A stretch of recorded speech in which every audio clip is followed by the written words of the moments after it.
We're going to have a series come out this week on issues that have come out of the Ukraine war in terms of economics and strategy and everything else. We're going to start with something that the Swedish government started announcing this past Friday when they started releasing bits and pieces from the forensic work that they have done on the Nord Stream bombing. Now, Nord Stream is a natural gas pipeline that goes under the Baltic Sea from the Russian mainland to the German coast. And when it was operating, it was providing the German economy with 40% of their natural gas usage. And without it, we are talking about the beginning of the end of Germany as an industrial power. More on that later in this series.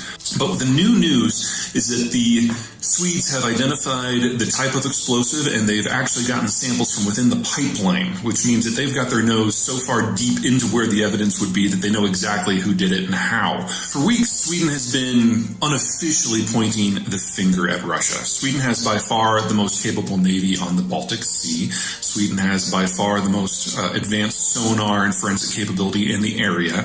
And on the day that Nord Stream was bombed, they started quietly telling their European partners that it was definitely the Russians who did it. And if there's anyone in the space that has the ability to identify what actually happened, it would be Sweden. However, they have not made their findings official in any possible way until now. And the question is, what has changed? And the question is, why have they not? Unfortunately for the Europeans, the answer is pretty simple to the second questions. If they admit that the Russians are deliberately destroying critical European infrastructure, then that requires action. It, in the parlance of the United States, makes Russia a state sponsor of terrorism. And countries that kind of fall into that category, you don't trade with. And this, at least at this moment, has not been an option for the Europeans at all. Even with Nord Stream offline, Russia remains the number 3 supplier of natural gas to the continent. It is the number 1 source of the inputs that allows the Europeans to make fertilizer or to smelt aluminum.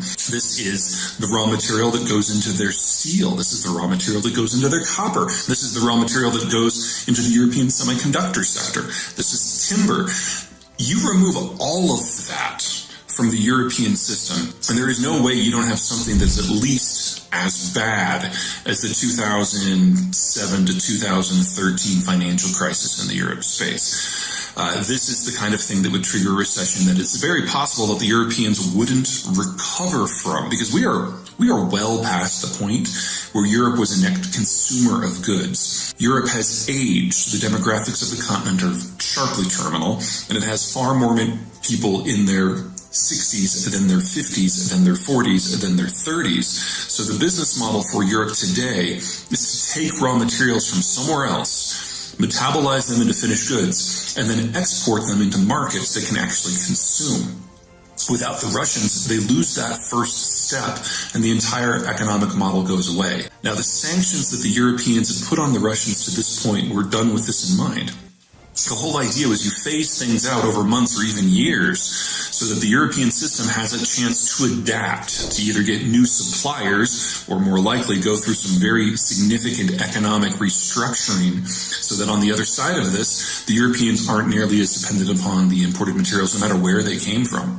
The Nord Stream investigation threatens to throw that all into a tizzy, because if the Swedes actually do come out and provide the proof that everyone seems in Europe to know that the Swedes have, then all of a sudden everybody has to make some very specific decisions. And even if the Europeans don't do it, with that evidence out there, the Americans, under existing law, really don't have much of a choice. And then the Americans will have to stop trading with any country that is still trading with the Russians. And in that sort of circumstance, the entire European economic and social model goes away in a very, very short period of time. This is one of those situations where the truth will not set you free, but the truth appears to be about to come out. Next time, we'll dive into the energy situation in specific, give you an idea of what's coming down the pipe. Until then.